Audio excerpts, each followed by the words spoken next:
For the lenses, right? Yeah. I'm Dave, and there's Tom.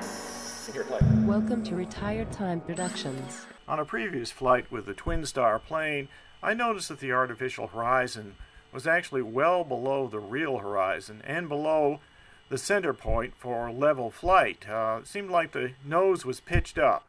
So I put it back on the CG stand and simulated that condition so that it looked the same in the OSD.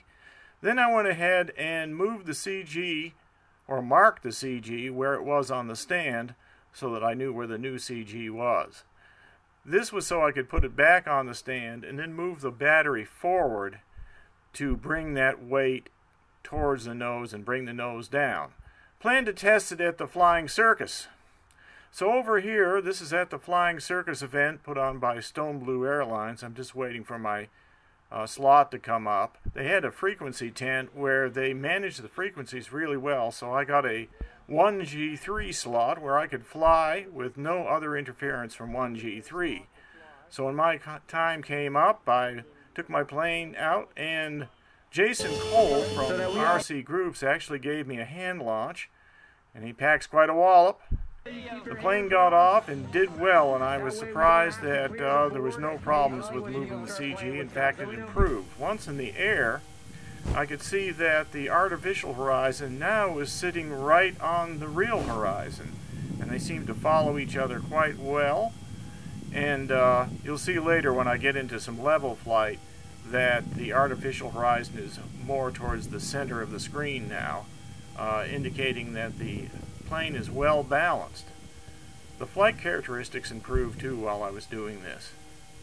At any rate, I got some good video footage of the Wise County Lonesome Pines Airport. I think it's called Lonesome Pines, I believe. I might be wrong, but it's up in Wise County. And the event was put on by StoneBlueAIrlines and Video Aerial Systems. And they had everything arranged with the FAA and the airport so that we could fly to 1,000 feet high. I never got that high. I stayed down low. But you could go to 1,000 feet and out to about a mile, they told me later. I just hang around the field a little bit. You can see below that is the mini quad racetrack that they prepared. Must have taken them quite a bit of work to get that ready. But that was a lot of fun. I've got some mini quad racing video I will put up later showing them going around the track. It's pretty interesting. And you can see that the field all around the area, somebody had mowed that and done a good job, so everything looked great. Well, while I was flying, I noticed that my RSSI held solid. That's up in the upper left-hand corner. Had no problem with the Easy UHF. It worked great even on low power. So I knew my link quality and my RSSI were working well.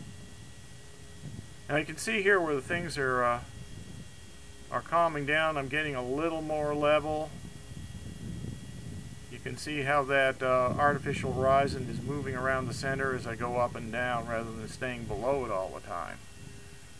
And that's more like what I would expect to see.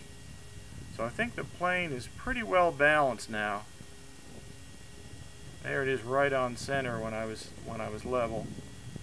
So coming over the mini quad racetrack again, you can see all the gates that are set up and the basic path. And now headed out towards the end of the runway. And I was using the laser brushless receiver in my Fat Shark goggles.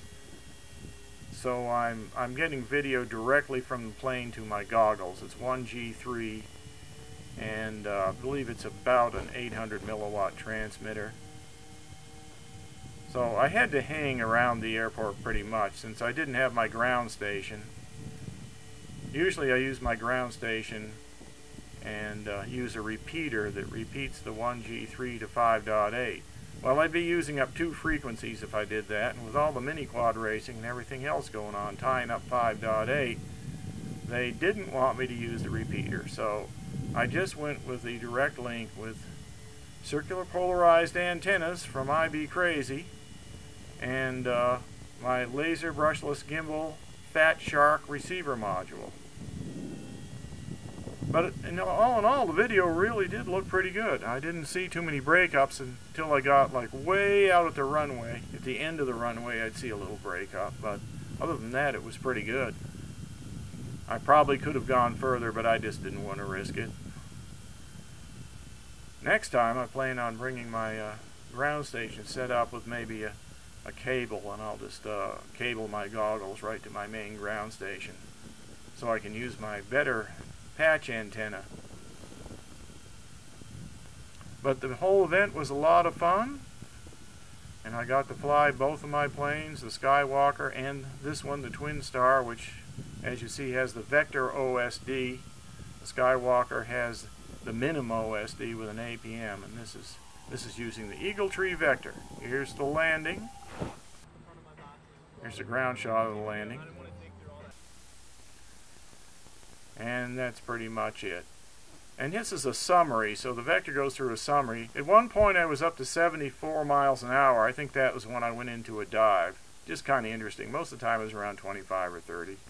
Alright, so we're going to put a couple items So here's the out. Drak that StoneBlueAIrlines has set up, and Just one sec. I just thought it was interesting the way they have the components mounted in it. So we got a Vector flight controller, and that looks like the receiver there. Not sure what it is, but we'll take a look at that later. It's a UHF, long range, and battery compartment and camera. And then the video transmitter is mounted on the side over here. There's the Vector GPS. It's pretty well set up. Here, play.